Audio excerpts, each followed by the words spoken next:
You're listening to Talking to Teens, where we speak with leading experts from a variety of disciplines about the art and science of parenting teenagers. I'm your host, Andy Earle.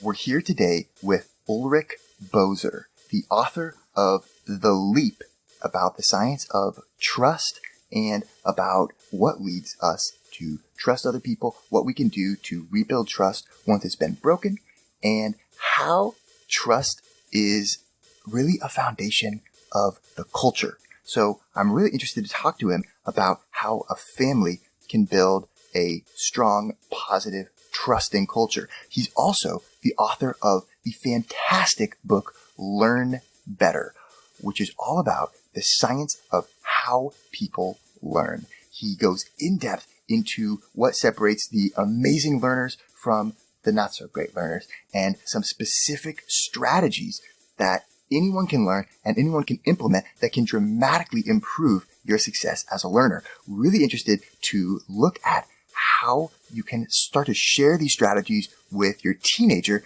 and set your teenager up to be a better learner for the rest of their life. An interesting place to start is just you. Can you just talk a little bit about kind of what led you to write these books? I mean, clearly, it's like in both of these, you have done so much research. You've interviewed all of these like top researchers in the respective fields, both about kind of learning and about trust and oxytocin. And it was a massive amount of effort. So what inspired that? Sure. For me, I would really start this conversation with learning. That is a topic that is really near and dear to me and has been something that I've been writing about, either learning or education, for most of my career. And it stems from my own experience in school. I struggled a lot as a student. I repeated kindergarten. I managed to spend some time in special education. I have this one account of a experience in elementary school where I got into all sorts of trouble, couldn't read my handwriting, was talking to other students. And I know this because there was a psychologist sitting in the back of the room. And it really inspired my interest in education and learning how people gain skills, how they gain knowledge, why it's so important. And that's what sparked the Learn Better book and in many ways my career. And you mentioned that there's a scene in the book, Learn Better, where we kind of are brought back to that classroom and we get to see you from the perspective of that psychologist who's sitting in the back of the room, kind of taking notes on you. It's really interesting. I wonder, how did you then later on kind of put those pieces together and start to figure that out? It took a while to get the pieces together. It helped that I had a very supportive family and broadly grew up in a nice suburb of New York City. And to a degree, there was some luck involved. I also eventually learned some learning to learn skills on my own, and then eventually went on to college. And after that is kind of, it was really what sparked it. What helped, put it together, I think, was really learning that learning itself is hard work, that I was going to have to learn and really work harder than other people. And then having those supportive environments, supportive teachers, supportive parents and siblings, I think can make such a big impact. Yeah, because I think there's this belief that, some people just kind of get it and things come naturally to them and others don't. And learning is one of those, that kind of some people just kind of seem to be smart and just kind of learn things easily. But what you point out in this book is that there's kind of more going on behind the scenes there, and that there are strategies that are being used. And a lot of stuff I noticed while reading your book that I hadn't even realized was, a research-based thing. But that, I've always been kind of pretty good at the standardized tests and that kind of thing. And a lot of it I realize is after reading your book is I kind of am really tactile and I make hand gestures for everything. I don't know why. I just have always done that when I'm trying to memorize words or memorize facts. I make little hand kind of signs for them or something like that. And as I'm in a test situation, I can really easily recall them or kind of manipulate them together by just going back to those kind of feelings in my hands. And in reading your book, I kind of learned that there's kind of some science behind that. And you even talk about someone who was able to do like really, really fast mathematical calculations by using her fingers and kind of picturing in her mind like it was an abacus. Yeah, I want to stay with what you just described.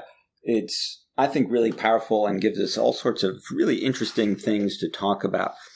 The idea that our hands help us think, it's funny, we're not sitting in front of one another, but I'm gesturing even as I speak to you. And the point here, right, is we forget how much learning is a physical thing, even when the learning is entirely cognitive. So you gave this example where you were studying facts and you used your hands to help kind of remember them. And really, that's quite common. There are all sorts of ways that we can use our hands and our bodies to help us learn. So if people just even use their fingers to trace around a concept, they'll do better learning that concept than people who don't use their fingers to trace.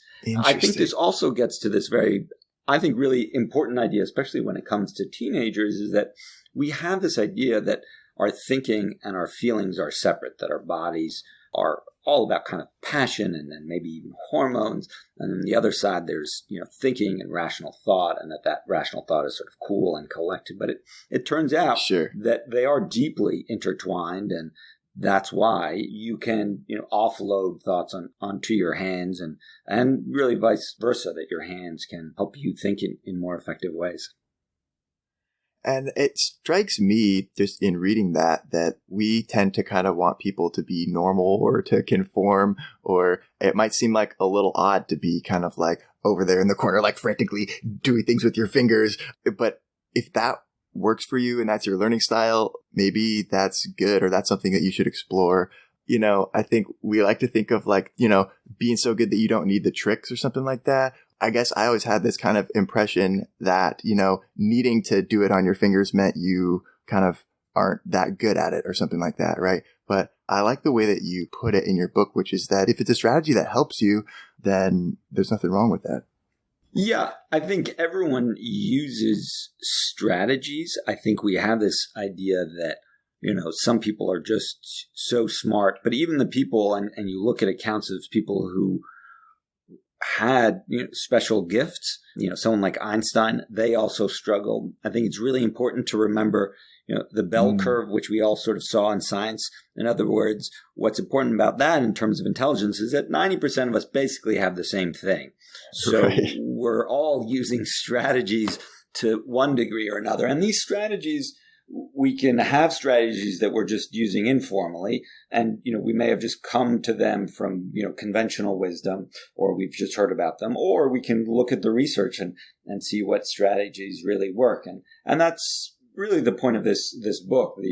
Some learning strategies are far more effective, highlighting, for instance, which is something you see teenagers and adults use all the time. Doesn't actually have a lot of evidence behind it, but quizzing yourself is very effective.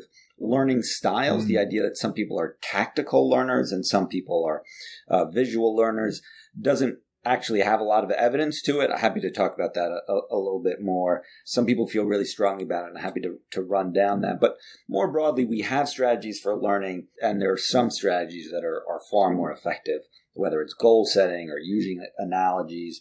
They allow us to learn a lot more. There are even studies that have shown talking to yourself while problem solving is the equivalent of having a boost in IQ. And with these types of strategies, I think we should think about it in that way, right? It allows us to really boost our, natural intelligence. I totally agree. And I think that it gives you some confidence to be okay talking to yourself if you know that there's research behind it that shows that it can be helpful. Yeah. I wonder, as a parent, if you're kind of trying to help your teenager to develop better strategies, how do you kind of introduce new ones? Or is it more about then also having conversations with them about, kind of what went well when you were preparing for that test, or how could you have done it differently? Is your goal as a parent to just kind of try and get them to try lots of different strategies and see what works for them, or to kind of more specifically guide them towards ones that you think would be better for them? Or what's kind of the approach there, you think? Now, I personally believe that there are some strategies that work really well, and they work really well for all of us. So there are, and especially when you think about teenagers, literally hundreds of studies that show when you write down a goal, you are far more likely, and unpack that goal, right? So I want to get an A in this class. I want to be better at soccer. Okay, here are the 10 things that I need to do. This idea that quizzing yourself is an effective way to learn has been shown in schools, in other environments, in labs, just very, very effective strategy. But you bring up this question, which is, do you want to teach one strategy or even just teach people to think about strategies? Just thinking about strategies is a good approach, because what we see in a lot of teens, and frankly a lot of adults, is that people are overconfident. They think that they know more than they do. The example that I like to give is driving. I have driven a lot since I was 17. Probably, I don't know, hundreds of thousands of miles, God knows how many, parallel parking jobs that I've done. But I haven't gotten better at it, largely because I don't really think about it all that much. Most of my time when I'm driving, I'm noodling about other things. So even beginning to talk about strategies is a good thing. Like, okay, so here's your problem. Like, how are you going to think about doing this? And especially for teenagers who want a lot of autonomy, allow them to explore different strategies. Maybe they're going to fail. That's good too. Maybe they're going to succeed. Maybe they're going to come to some of the research on their own. But already that process of thinking about your thinking, wondering, okay, am I doing this right? Am I overthinking, right? Certainly a problem of teenagers and adults. So just, encouraging that type of approach, I think already is a good step, though. I personally have some strategies that there's some where the evidence is crystal clear. There's some, where they might work in some very specific situations, but already thinking about thinking, very powerful approach.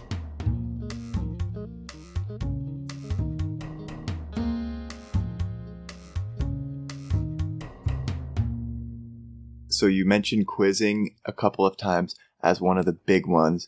And another one in the book was distributed practice, the spacing effect I think you talked about as a pretty powerful one. What are a couple of the undisputed things that you would say are like places to start in terms of learning strategies to work on with kids?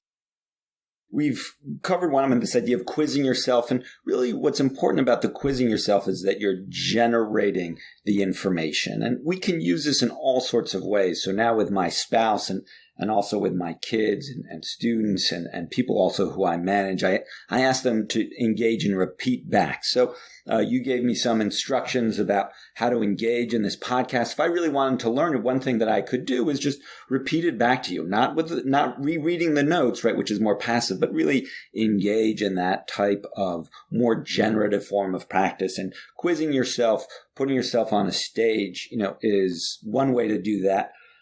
The key idea here also is that it involves some struggle. I had this experience recently, Andy, where I was preparing for a speech. I don't know if you've had this experience, but I started to reread my notes. Yeah. And I thought to myself, oh my gosh, I didn't actually use that language. I thought to myself, I just can't believe this. I wrote this book arguing for more active kind of quizzing, generative forms of learning. And suddenly I'm in a new situation where the surface details are a little bit different. And I, go back to this more passive approach, right, of kind of rereading. Yeah. And when we're practicing for speeches, just to finish the story, we're much better off putting these notes away. I mean, after you have some idea of what you're going to say, but really just practicing the speech without the notes. A little bit harder to do. You don't feel as kind of comfortable like when you have the warm blanket of the notes, but far more effective. Yeah. So I do think that spacing is a big one, and it relies on a really simple fact. We forget at a regular rate. There's research going back to the 19th century where if you give someone a nonsense word or word that really you have no other kind of sense of meaning, if I taught you the Swahili word for table, and I'm assuming you don't know Swahili, I can predict based on previous people about when you're going to forget that. There's a 50-50 chance if you were to learn a new word. So, you learn the German word for calculator, Rechnungsmaschine, and a 50-50 chance that if I email you tomorrow around this time, you'll have forgotten it. And within a few days, you see this learning curve, it will have, dropped off altogether. And we all know that this happens. We regularly forget things. The question then is, what can we do about it. And one thing that we can do, anything you do to distribute your learning out over time is really effective. So you're much better off studying a little bit each day. You can learn more with less time by studying a little bit each day rather than just studying once over the weekend. My own kids, what's funny about this very specific example is my kids actually now try to use this as a way not to do their homework. They're like, you told us that we need to just study every other day. Dad, and we got to space it out. Come on. And so they in some ways know the strategy sort of too well. Well, but also, though, it strikes me that it's a call to not procrastinate, because if we kind of leave it all till the end, then we aren't able to, get that spaced out effect. We end up doing it all on the same day, right? So that yes, it's a call to not do it all at the same time, but also in order to do it, we kind of have to be a little more prepared, or there is a little more planning involved, right? Because we have to kind of get started earlier, and then we have to be diligent about doing it every day or every other day or however often. Absolutely. When I think about really some of the key messages, we've talked about some of them, but just going to reaffirm them. Planning is very, very effective, particularly when it comes to teenagers who are dealing with a lot in their life, and teaching them some of these types of strategies, how to plan. And then also something that we talked about at the top, knowing that learning even something that's very cognitive in nature, like chemistry, is both a social and an emotional thing. Using our hands, using our bodies, understanding how we feel, that if we're feeling stressed or insecure, we're not going to learn as effectively than when we're in a good spot, when we trust the people that we are studying with. And these are all, I think, some really important takeaways. And I'm really so grateful that we had a chance to talk. Really appreciate the time to chat. I really feel like I myself learned a lot from this. Hey, this has been totally awesome. Thank you so much for making the time. Can you tell us quickly where people should go to kind of find out more about you and what you're doing, and get kind of on your list or anything like that? Sure, yeah. I mean, my name is Ulrich Boser. Not that many other Ulrich Bosers out there. So, Google away and if you find something that strikes you as good or bad, reach out. Would love to hear from folks. Yeah, and the books are Learn Better and The Leap, both of which are really fantastic. Awesome. Well, thanks so much. Great chatting with you. Thank you, Ulrich. We're here with Ulrich Boser talking about his books, The Leap and Learn Better. And we're not done yet. Here's a look at what's coming up in the second half of the show. Parents who are math anxious, so if doing math kind of gives you that feeling of like, ooh, I'm not a math person, that transfers to kids. Think about why we want to do the right thing. Right? We want people to do the right thing. We as individuals want to do the right thing. We don't want to encourage our kids or even ourselves to do the right thing when the police are watching. The really important question, do the right thing when no one is watching. We still actually don't fully understand how these norms kind of come about. And even when you speak about them, they're like a little bit weird, right? Like, why do people kind of like arrange themselves so weirdly in the elevator, right? Where it's like you're one person, you go, okay, I'm here. Second person comes in, you go to the separate corner. Three people come in, and there's like a sudden reshuffling. Right. Even if it's a value that you kind of want your family to have more of, like you talk about in your book, The Leap, you talk about how college students who exaggerate their GPA a little bit in later semesters, their GPA actually kind of like rises to meet their exaggerations. Like there's kind of a self-fulfilling prophecy when people kind of say that they're better than they are a little bit, then that actually inspires them to sort of try to live up to what they said. And so I wonder if there also is a little bit of that going on in a family situation where you kind of say, hey, our family values this. If you kind of say it enough, right, or exaggerate the extent to which your family maybe really does value that thing, I think that eventually they will come to do that, Technology itself is diverse, and so Facebook has different impacts than Twitter, which has different impacts than Instagram. reputation is essentially that reason, that driver of trust, and it's one that really is so important to how we engage with others. Want to hear the full interview? Sign up for a subscription today. You get unlimited access to all the interviews I've conducted. It's completely affordable, and your subscription helps support the work we do here at Talking to Teens. Thanks for listening. I'll see you next time.